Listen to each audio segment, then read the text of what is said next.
Hello YouTube, it's Lion here with Hobbies of a Man once again, and today we are doing another Kaiju number 8 chapter review. Now, I'm going to do a quick recap. I'm going to do a spoiler-filled review of chapter 10. I'll tell you what happened, then I'll tell you my thoughts interwoven into that, and then we'll talk about theories at the end. So hopefully you guys join us for the whole thing. If you are new to the channel, please make sure to check out the previous videos in the series right here in the card, or they should be at the end of the video as well. Also, please do make sure to like, subscribe, and comment down below. It'll be really appreciated, and I would really enjoy talking with you. Now, let's just jump into it. So, the recap for the last chapter, for chapter 9, is that the JDF, or the Japan Defense Force, gets on the scene. They see the massacre that Kafka kind of brought to the Kaiju. They decide to investigate a bit.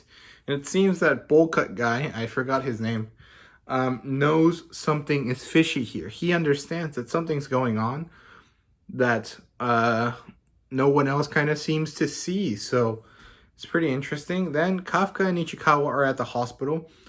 Kafka thanks Ichikawa for helping him get resolve, for showing him that he can still try, and they have like a cool bro moment. Mina shows up.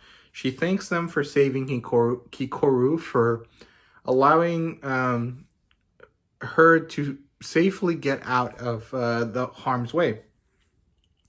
Then Kafka's resolve rises once again. He wants to say something to Mina, but he chooses not to because he's not strong enough yet. He's not ready to face her, essentially.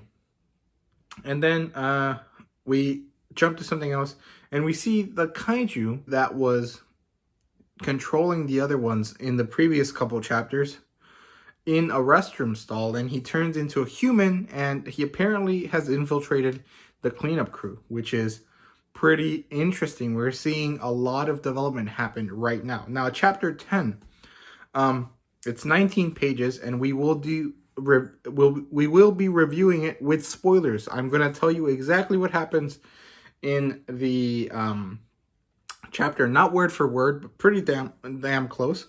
And I'll get to show you some of my thoughts as I was reading the text. So, we finally get some cool logos. We finally get the logo for the Japan Defense Force. Well, we have two of them, but one of them seems to be like an insignia, and the other one does seem to be like a proper logo, but Mina is covering it, which, by the way, those cover arts this week, very, very nice. I really like the military uniform with the skirt. I like Mina. I like the skin tone that the author decided to go for. It's a little bit more golden yellow than it would be like peach color, which is nice. I quite like it. I also like that he did two alternate versions. He did a red one and a green one for the backgrounds, and I like it. I'm really happy we finally get some logos, because this means we can start getting some merchant stuff, so I'm really excited to see where it goes. Now, Kafka and Ichikawa are still at the hospital. They are talking with each other. They're sitting at like the hospital cafeteria. Some doctor or someone goes up to them. He says, "Here, these are your letters. These are here for you," and we can assume that they're their acceptance/grades into the Japan Defense Force. They're both very nervous. Well, Kafka is more nervous than Ichikawa, and then he's like, "I can't do this. It's really difficult. I'm really nervous. I can't do it." But then Ichikawa's like, "Come on, man. You can do this. It's fine." And they do. They count down from 3. They go 3, 2, and then it switches to Kikoru. We don't get to know, which is really infuriating, but we do figure it out by the end of the chapter, so it's all good. Now, it cuts to Kikoru. She's getting the recognition for being the best member in the test, like the best examinee. She's getting top marks and recognized for that. They're at an entrance ceremony. Everyone's wearing their military uniform, which is really nice. It's really interesting, and it looks pretty Navy-esque. It looks more like a Navy type of uniform than it would a Army uniform, at least to the best of my knowledge. I'm not actually that knowledgeable in that subject, so I could be wrong. If I am wrong, please let me know. I would actually like to get it right. So Okay, so they're in their military uniforms during the ceremony, and thanks are given to Kikoru for saving everyone, for being the person that managed to get rid of all the kaiju, which we as readers know that it's not true. And Kikoru knows it too. Apparently she did not forget, or she was not in shock enough to not know what happened. She clearly remembers, and she says, you know, what the hell, Kafka should be the one being here. Kafka should be the one that should get this recognition. I was weak. How dare they not give Kafka the recognition he deserves? And where is he? Why is he not here? That a lot of different stuff. She kind of remembers everything. Kafka's not at the ceremony. And Kikoru is really mad in a kind of indignant way. She's like mad at Kafka for daring to care for her, for daring to save her life and stuff. But she also kind of respects him for being so strong. And she's mad at the Japan Defense Force for not really like giving Kafka the recognition he deserves. But she kind of understands that, you know, they probably experiment on him more than they would thank him and stuff. So she wants to know what's going on. She is curious about why Kafka is a kaiju, and she wants to know more about it. Eventually, Kafka arrives. He's like, oh, sorry, I didn't mean to like interrupt, kind of. And Kikoru gets a really nice, like, oh, happy face, which is really nice. I'm really happy with that. I thought it was nice. I really like the mangaka's expressions, the way he shows what characters are feeling. It's really nice. It really works out for me. I really enjoyed it. Now, we get a flashback to what happened, to how Kafka made it to be on the Japan Defense Force. So apparently Kafka failed. He did not get enough points to be a officer. So he failed. No one had any objections. But then Bullcut, Officer Bullcut or whatever, talked and speaks up. He says, you know, Kafka did pretty good. He did some things that others did not. He did very well as a support class kind of member of the team. He was really good at doing this and that and stuff like that. And he's funny, which is pretty useful, apparently, according to Bullcut Guy. So Kafka will be a cadet, and he will take him into his own platoon. Or, yeah, I think that's what it was. So Kikoru makes an uwu face. I don't know what it's called. It's like when they do like the little kitty cat mouth. Like it's just like that. It's really nice. Again, I really enjoy the way the mangaka draws facial expressions. Some of the other officers are like, huh, why did he make it? How did he make it? That's pretty cool. You know, a bunch of different expressions. And then Kafka and Mina meet eyes. Kafka's at the very back of the room. Mina's at the top on the podium because she's like the one running the ceremony. They meet, they see each other, and Kafka gets like, you know, a little bit tense because they used to be friends and stuff. So Mina gives a grueling speech about how life is not guaranteed. If you're on the Defense Force, you have nothing guaranteed for you except that you were probably going to die, which really sucks. But she also says, do not worry because I will be your sword and spear. And I like that she used spear instead of sword. It's more accurate to what really would be happening on the battlefield. Plus, it's a lot more interesting sounding. And, you know, it's a different version of the same thing. And I quite like that they said spear instead of sword just because it's different. And I enjoy that. She will protect them. She will be their sword and shield, or spear and shield. And she'll lay down her life for them as long as they also pledge to, like, lay down their life for Japan, essentially. Which is pretty interesting. It makes kind of sense, right? They have to take an oath of service, I guess it would be called. Which is nice. So, Kafka tells her that he will be up there with her soon, that he will make it to where she is, and he calls her out by her first name. He says, Mina, I will be there for you, or I will be up there with you soon. And then everyone's like, what the hell? Who is this guy? Why is he talking to her so informally?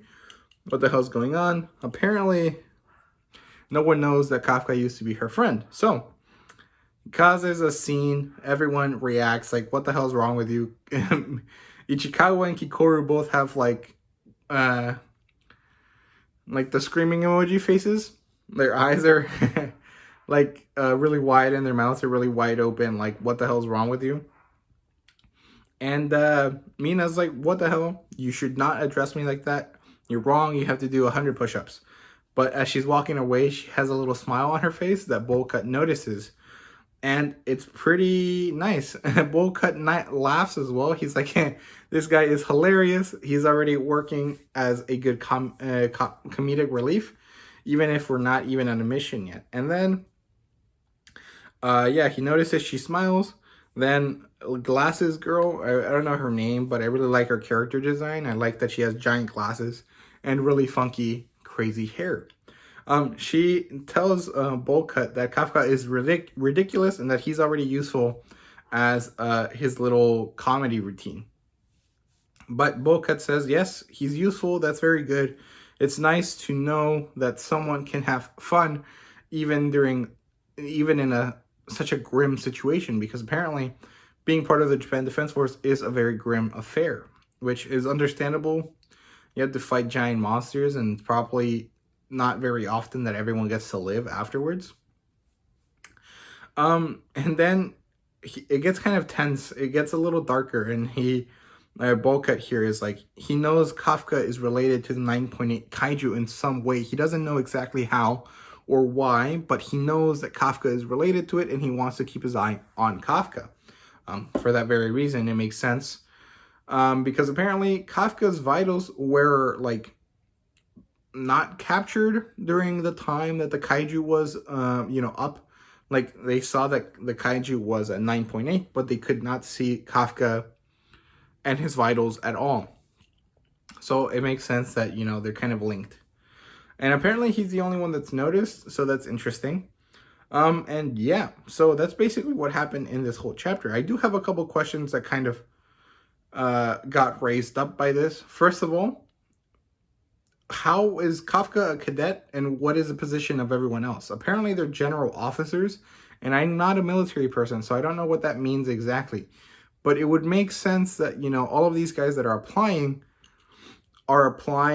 for a basic position, which I guess in this case is cadet. So why is Kafka the only one that's getting that? Or even through such a grueling application process, they're like, I guess you can apply to be an officer, and that's what the Japan Defense Force exams are for, but I was not aware that that was the case when I was initially reading, so maybe I missed a detail somewhere. And if I did, that's on me, but I'm pretty sure that's not correct. It's a bit of an inconsistency in the story here that I would like someone to explain to me. So if anyone has any ideas, please let me know. I would appreciate it a lot. So theories now, some theory crafting. Let's see. Well, I think that the next few chapters are going to focus on Mina more than anyone else. I think that Mina is going to be the main focus of the character development in these next couple of chapters, because it's kind of her turn. She's been like the big important presence, but she doesn't get any development at all. So she needs some now. I think it's a good time. I think Kafka and Kikoru are going to develop a friendship or some sort of relationship, whether it is her blackmailing him or them being friends. I'm not really sure, because Kikoru seems to both respect and be kind of annoyed with Kafka, and I'm not sure which one will win out with her relationship with him. But I am excited to see where they go. I want to see how Kafka and Kikoru develop their relationship. I want to see if it's going to be a kind of concerning romance, if it's going to be a older brother, younger sister type thing, if it's going to be a dad and a daughter. I'm not really sure, and I'm excited to see what happens. I think the older brother, younger sister thing might work the best. I think that would be probably the most enjoyable. But who knows? Now, Bowl Cut is going to be tough. I think he's going to be a mild antagonist for the coming chapters. I think that until Kafka can earn his trust, or Kafka can show that even though he can turn into a kaiju, he's not bad, Bowl Cut is going to be kind of the antagonist for now. I think that the other kaiju is probably going to lay back. He's going to do stuff behind the scenes. We're going to see some of it. But I do think that the main focus of tension is going to be between Kafka and Bowl Cut. and I can't remember his name, so I have to keep calling him that. But I hope you guys agree with me, and if you don't, please let me know what your theories are. I would love to hear them. I would like to discuss as much as possible. So thank you guys very much for watching. If you did enjoy, please like, subscribe, and comment down below. Let me know what you thought, and yeah, thank you guys very much for watching, and see you guys later.